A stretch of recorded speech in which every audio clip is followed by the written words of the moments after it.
when the call comes, I will answer it as part not only of serving God, but as part of representation.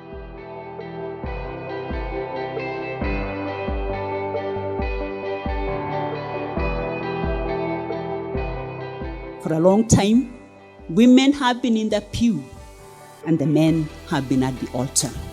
The Africa 6 show that women should be at the altar at the same time. Our Africa 6, we appreciate you.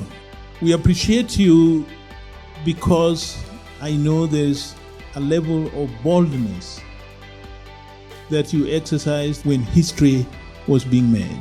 Being called Africa 6, it's something that has been anchored and embedded. It's something that will be referred to throughout history. It feels like this is a rebirth. I'm going to be a different bishop than the one that I've been in the last 2 years because of this experience. We could see the inspiration, the excitement. So that presence alone in that space is a step and a motivation in itself. But again, we know, even as I come in, that I have a responsibility. Being the first in that context means a lot for me. I'm spot on. I have to try as much as possible to be relevant.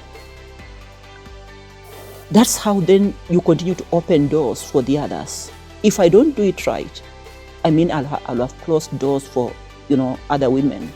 I would imagine that our faith should have informed how we deal with these kind of evils in society: violence, gender-based violence, rape, hunger, poverty, corruption, and all the evils we are seeing. What is the problem?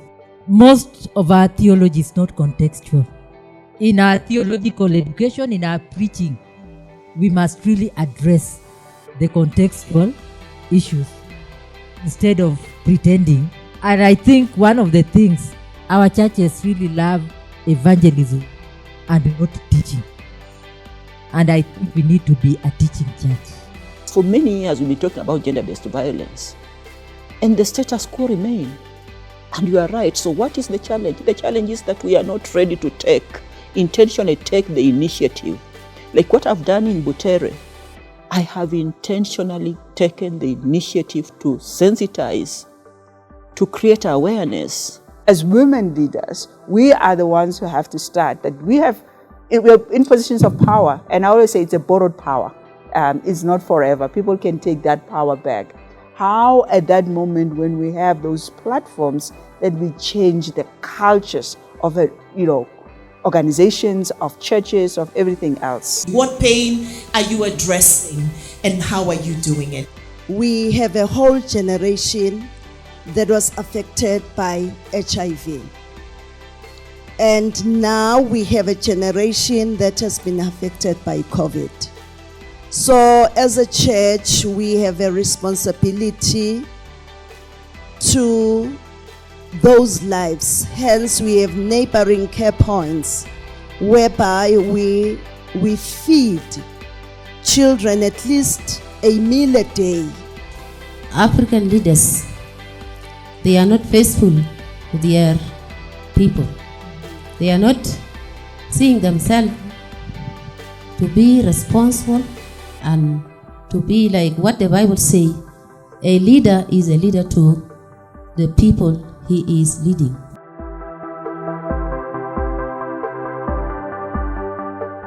If we need to coexist, if other people want to tolerate and coexist, we cannot do that when we don't realize that we need each other for the next step, for the next part of the journey. So, however we call God, wherever we worship our God, in whatever names we use to worship this God, we cannot use that then as a blade or a spear or a hammer to really go and mutilate other people.